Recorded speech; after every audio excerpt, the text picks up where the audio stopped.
सो हम पूरा जीवन परिचय आज यहाँ इस वीडियो में देखने वाले हैं। किसका? किसका? औरंगजेब का। तो बने रहिए मेरे साथ सारी जानकारी के लिए औरंगजेब से संबंधित।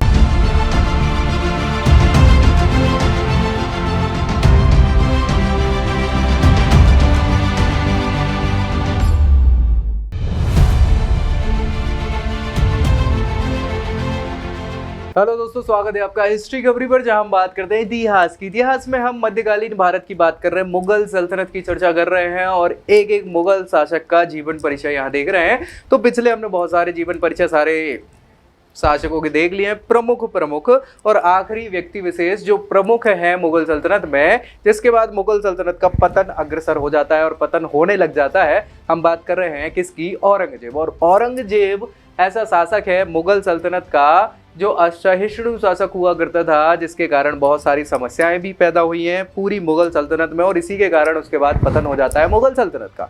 सो हम पूरा जीवन परिचय आज यहाँ इस वीडियो में देखने वाले हैं। किसका? किसका? औरंगजेब का। तो बने रहिए मेरे साथ सारी जानकारी के लिए औरंगजेब से संबंधित। ये औरंगजेब है भैया, और आलमगीर उपाधि धारण करी थी, है ना, नाम नहीं है ओरिजिनल, औरंगजेब ही नाम है, ठीक है। प्रसिद्ध नाम भी औरंगजेब है। जन्म की बात करें तो 3 नवंबर 1618 दोहद उज्जैन में इनका जन्म होता है।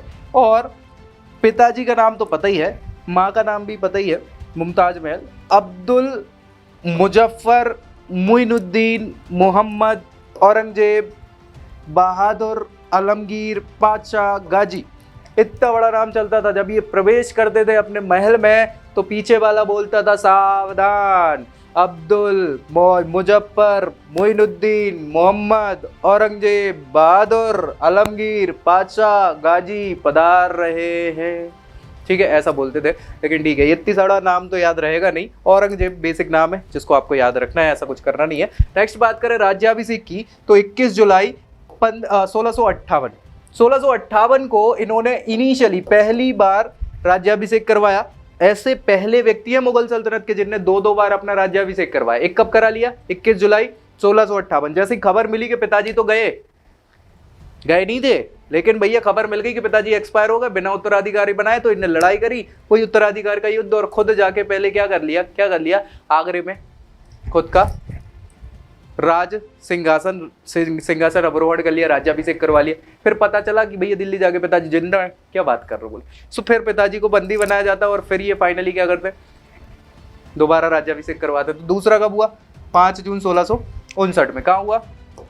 ये इनने अपना उत्सव मना लिया। माँ का नाम पता ही है, मुमताज महल। भाषा का अगर बात करें तो इनको अरबी, फारसी, तुर्की, ये सभी भाषाएं बहुत अच्छे से आती थी। और सिक्कों की बात करें तो माफ़ी चाहूँगा, जो प्रतिबंध इन्होंने लगाए हैं वो ये कि सिक्कों पर कलमा लिखना इन्होंने मना कर दिया, कलमा नहीं लिखा जाएगा।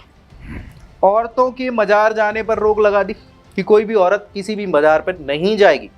संगीत पे बैन लगा दिया, ज्योतिष विद्या पे बैन लगा दिया, बोले नहीं, कोई भविष्य सुनना ही नहीं है हमको, तुम्हारे मुंह से भविष्य निकले ना ही मुझे भविष्य को कंटिन्यू करना है, ये बिल्कुल नहीं।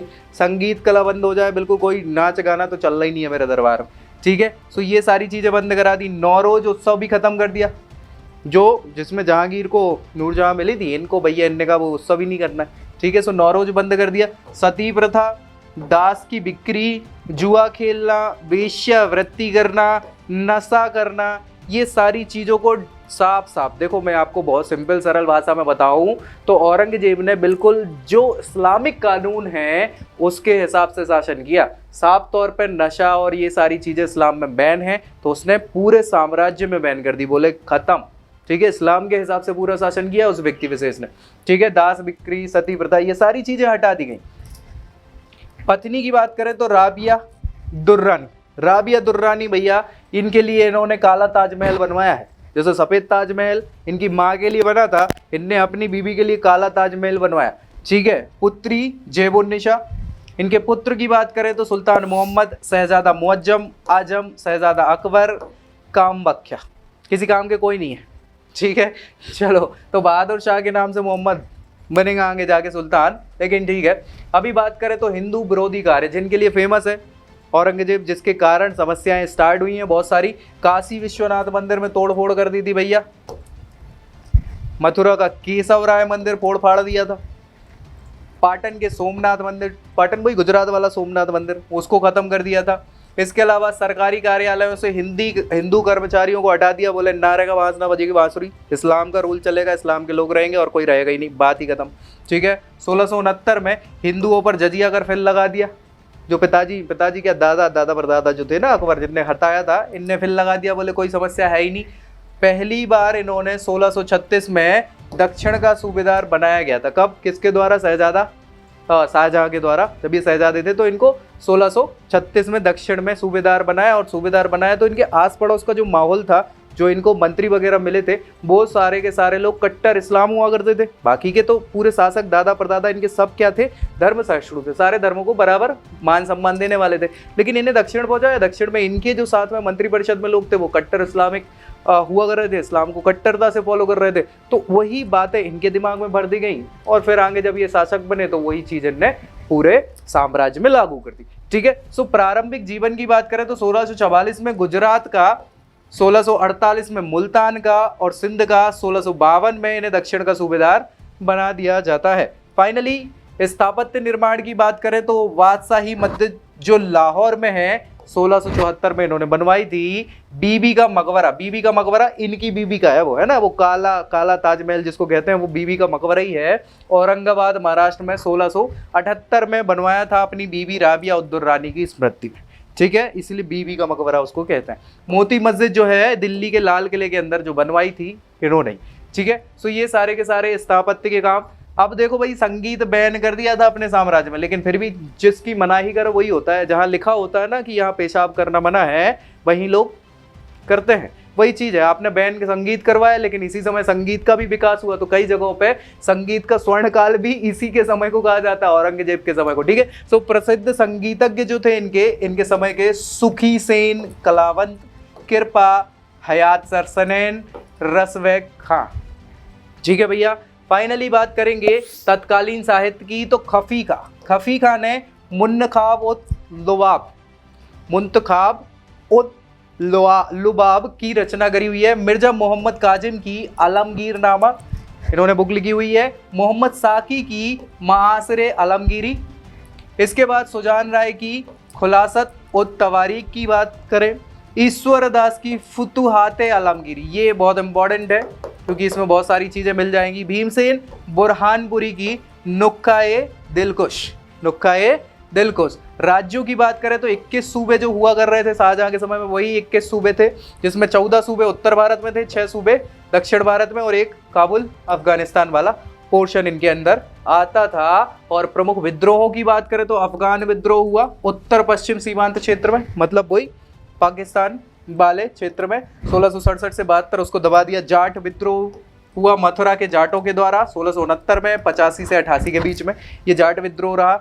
सतनामी विद्रोह भी हुआ है मथुरा के पास ही नाल नील में 1772 में। इसके अलावा बुंदेला विद्रोह, भैया बुंदेला विद्रोह बहुत इंपॉर्टेंट, 1661 में। ठीक है। बुंदेला राजा जो रहे थे बुंदेलखंड के सारे, इनने विद्रोह कर दिया। शहजादा अकबर का विद्रोह, शहजादा अकबर मतलब इनके वाले अकबर, इनके बेटे का नाम भी अकबर था, है ना, इनके परदादा अकबर नहीं, इनके बेटे अकबर ने विद्रोह कर दिया था 1681 में, फोड़ डाला, बात ही खत्म। अंग्रेजों का विद्रोह 1686 में, अंग्रेजों को भी भगा के फोड़ा इनने। ठीक है। फिर अंग्रेज कुछ समय तक दबे रहे कि महाराज गलती हो गई। राजपूतों का विद्रोह जो चल रहा था 1679 ईस्वी में। ठीक है। 1679 में एक और काम इन्होंने कर दिया था। क्या कर दिया था? 1679 में ही नौवे गुरु थे सिख गुरु, कौन? उनको इन्होंने मार दिया था। अब उससे और तेग बहादुर साहब नाम था उनका। सो उनको तो ऐसी प्रताड़ना के साथ मृत्यु दी, उनके साथ और भी अनुयायी जो थे सिख धर्म के, उनको भी मार दिया था। तो भाई सिखों में तो फिर आग बबूला हो गए। सिख के विद्रोह इसलिए हुआ 1675 से औरंगजेब की मृत्यु के पर्यंत तक। फिर भैया इनकी जब मृत्यु हुई तो इनके बेटे गुरु गोविंद सिंह बने जब 10वें सिख गुरु, तो उनने तो भैया फिर छक्के छुड़ा दिए पूरे मुगलों के। जहाँ सेना मिलती थी वहाँ फोड़ो फाड़ी होती थी। बाद में वो भी 1 साल बाद एक्सपायर हो जाते हैं औरंगजेब के, और सिख गुरु जो है वो बनना बंद हो जाते हैं। वो सिख गुरु बनाना बंद कर देते हैं, गुरु ग्रंथ साहिब को ही हेड बना देते हैं किसका? सिख धर्म का। ठीक है। 60,000 घोड़े, 1 लाख पैदल सैनिक, 50,000 ऊँट, 3,000 हाथी, ये क्या है? ये इनकी सेना हुआ कर रही थी भाई साहब। ठीक है। चलिए, सैन्य प्रबंधन में वही सेम चीज यहाँ पे लिखी हुई है। प्रमुख विदेशी यात्री इनके समय में जो आए हैं वो वर्नियर आए हैं। मैंने कहा था कि शाहजहां की अंतिम समय में वर्नियर आ जाते हैं, और ये फ्रेंच चिकित्सक हुआ कर रहे थे। दारा सिको से पहली बार मिलते हैं और उनको उच्च कोटि का विद्वान कहा है, ठीक है। जीन दिन नॉट फ्रेंच यात्री, अगेन ट्रेवर्नियर फिर से फ्रेंच जौहरी इनके ही समय में आते हैं। उल्लेखनीय कथन, इन्होंने कहा था कि संगीत की मौत हो गई, इसकी कब्र इतनी गहरी दफनाना, इसकी कब्र है वो, है ना, इसकी कब्र इतनी गहरी दफनाना ताकि आवाज आसानी से ना निकल सके। क्यों? क्योंकि संगीत से तो बिल्कुल पाबंदी है इस्लाम में, संगीत नहीं कर सकते। सो इतने साफ सुथरे तौर पर कहा था कि भैया संगीत जो है उसकी मौत होनी चाहिए, और ऐसी उसकी कब्र बनाओ, उसको ऐसे दफनाओ कि उसकी आवाज तक नहीं आ पाए, ठीक है। उसे मामूली सफेद कपड़ों में दफनाया जाए और उसके लिए कोई मकबरा ना बनाया जाए। ये किसका कथन है? ये खुद का है। उसे मतलब उसको खुद को ऐसा उसने बोला था कि भैया मैं जब मरूं ना तो क्या कर रहा है, मेरे को बिल्कुल साफ सुथरे, बिल्कुल ऐसा नहीं कि कोई दिखावा वाला काम, सिंपल से कपड़ों में दफनाया जाए, कोई मकबरा अकबरा मत बनाना। लेकिन बना है, डोंट वरी, ठीक है। मृत्यु 3 मार्च 1707 को अहमदनगर के पास हो जाती है इनकी, और इसी के साथ एक दुख भरा अंत मुगल सल्तनत का, क्योंकि इसके बाद मुगल सल्तनत पतन की ओर अग्रसर होगी, खत्म हो जाएगी। बहादुर शाह फर्स्ट जो है इनके उत्तराधिकारी के रूप में आते हैं, ज़्यादा चल नहीं पाते। 1707 से 1712 5 सालों का ही शासन रहता है, और फिर प्रशासन खराब पे खराब होता चला जाता है, और यहाँ पे वैल्यू बढ़ती जाती किसकी? मराठाओं की, और कुछ समय बाद फिर अंग्रेजों की, ठीक है। तो मुगल्स खत्म हो जाते हैं, ठीक है।